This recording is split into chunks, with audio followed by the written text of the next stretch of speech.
Trump has said, there will be the largest deportation ever in the US history should he be president. He said that in public. My question here, Yes, Bonnie, yes. what will happen to African if Trump won the election? What is going to happen? You know very well that most of Africans are in the US. They went to the US when the time that Biden became the president. What will really happen to most of Africans that are in US hustling? A lot is going to happen when President Trump takes over. Of course, we have a rule book and we have a guidebook of what happened when President Trump was in office. So is something going to change from that? Probably not. And a lot is going to increase from what happened. It is during President Trump's time that a lot of Africans were removed from, deported, sorry, that is the word that I was looking for, were deported from the US.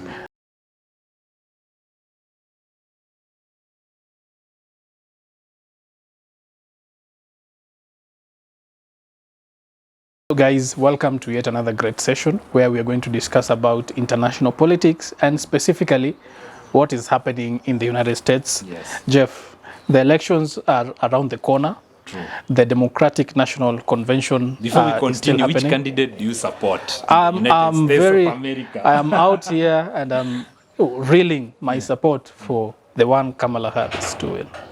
Why do you support? We are going to that. What has happened in the United States of America? So my question here, yes, Bonnie, yes. what will happen to African if Trump won the election? What is going to happen? You know very well that most of Africans are in the US. They went to the US when the time that Biden became the president. What will really happen to most of Africans that are in US hustling? A lot is going to happen when President Trump takes over. Of course, we have a rule book and we have a guidebook of what happened when President Trump was in office. So is something going to change from that? Probably not. And a lot is going to increase from what happened.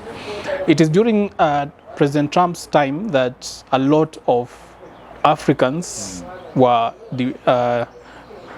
removed from, deported, sorry, that is the word that I was looking for, were deported from the US, mostly Nigerians. And we saw all over the world Nigerians saying that they are being targeted to be deported. Of course, we are not here to say that people should go to countries without having credentials, but we saw that even people who had credentials, even people who were ready to have that process of being in the credentials and getting those credentials were being removed from the country. So that kind of an approach is going to come back, and as Trump has said, there will be the largest deportation ever in the US history should he be president. He said that in public, and I believe that is going to happen. Again, the America First policy. Trump has the America First policy. He is going to make sure that he puts the interests of America, of the US, first. And that does not just mean that because every country will put their interests first. It means isolationism, that in the world, the US needs or wants to be isolated, to be on its own. So that is also not a very good thing, because if you're looking at that policy, it means that the US is going to be looking at its interest first before the interest of anyone else. That means, and he said, on that policy that is going to increase 10% on every import that is going to the United States. That is, any export from any other country to the United States has to have a 10% increase in tax. Yeah. So what he is doing is trying to support ingrown or home-based solutions to businesses, to everything. That discourages exports, yeah, from any country. For example, here in Kenya, we trade with the United States heavily. In fact, US is our number one, even more than Uganda. US is our number one export market.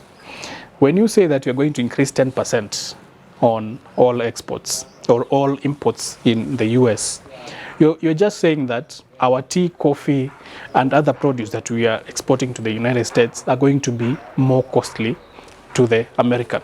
Okay, so the American will go and look for any other solution that will prevent him or her from getting or incurring the costs that they're going to get from just having Kenyan produce that have increased with 10% because of the 10% tax.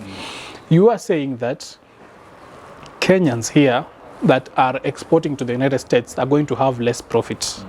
Their profit margins are going to reduce. And also you are saying that now that will trickle down to the employment. These industries are going to employ less people. So more people are going to be unemployed, to be rendered jobless, just because that person is in office. You see how now it affects us.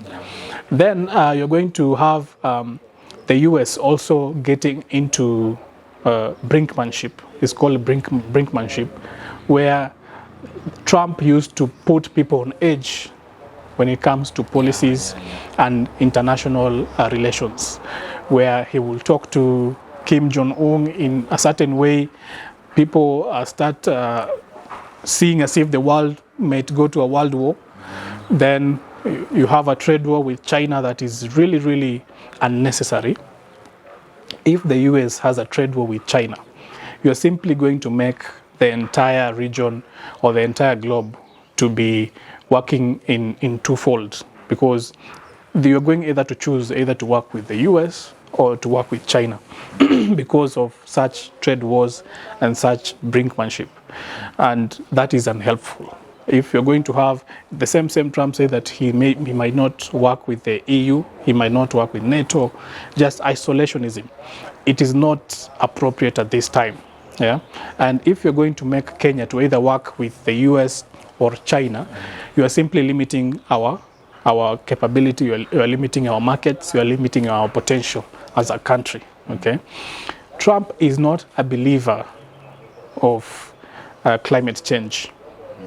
Climate change is a pinnacle in the Ruto's government. Yeah, true. Yeah, it is the first time that we had the ACS, African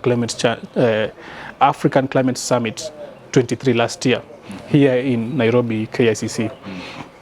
So this administration is partly depending on climate change as one of its policy to sell it to the outside world. So Trump, being a person who does not believe in climate change and wants to encourage people to go into fossil fuels, is a person who is looking up to damaging, or that policy will damage the entire work that William Ruto has been doing. And he will have to retrace to know how to work again with the international body, because we have projects, we have ideas, we have policies here that are pegged towards climate change that may not get the support that is needed. Also, if you are going to tell the world to go into fossil fuels, because right now the world is going away from fossil fuels because Biden is in the White House. If you're going to tell the world to go into fossil fuels, and of course if America will go into fossil fuels, I'm telling you for sure no other country will care. Countries just want to go into fossil fuels, and it's only the US that is holding the world not to do that. If the world is going to fossil fuels, Africa is the first continent that will experience the effects of climate change. We're already experiencing it. We've had floods here, we've had drought. Same country, we're having floods and droughts to unimaginable proportions. So if you are going to encourage the world to now go into fossil fuels, we are the ones who will feel the brunt of it. President Ruto has been speaking about carbon credit. Now that one will be an illusion, because now we are not going to get anything from that. All that progress is going to be drawn back. Yeah. Lastly, then we have a system that will work against all the policies that Africa has. And if the US will take that trajectory to have an American first, President Trump imposing the 10% tax and going against the climate change, I believe we're going to lose a lot.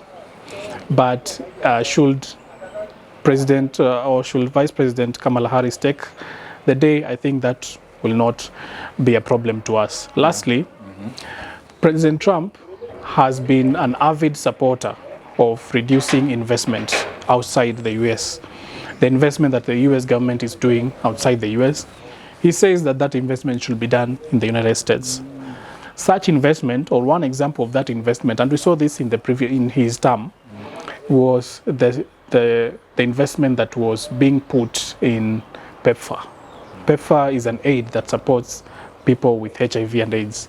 The medicine and the facilities to support people that have HIV and AIDS comes from PEPFAR, a lot of it. That is why you're able to go to a pharmacy and they're able to get cheaper medicine. Even, I think it's even free. Yeah? As long as you register, you get it for free. Now, the reason as why it is free is because it is being funded by the United States. President Trump removed the funding for PEPFAR. And my friend, I'm going to tell you for sure that is going to affect a lot of people. If you remove that medicine, there's going to be a lot of HIV of course, positive people. Of course, people are going now to go into the stage of AIDS. That drug prevents you from getting AIDS from HIV. Now, without that drug, people are going to get AIDS, and then the rates of infections are going to increase, and it's going to affect people, more so across Africa.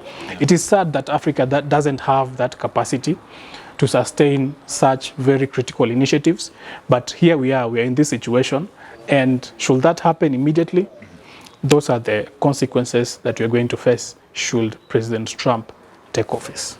Wow. We as Kenyans, me as a Kenyan, I pray that Kamala Harris should take the day. That's what I pray. What can you say the last thing as we are finishing? We are closely following. Right now, the DNC is continuing, and we are seeing all the stars that are aligning for Kamala Harris, as well as we will also inform our viewers about the progress that Donald Trump is also making. We are not here to try and waive any support. We are just saying our personal supports here, and we are giving you facts, scientific facts as they exist. And of course, we hope that the best one will win, but of course we have our own favorite candidates. And mine, as I said, is Kamala Harris, but we'll keep informing our viewers on how everything will go. Yes, until next time we say game over.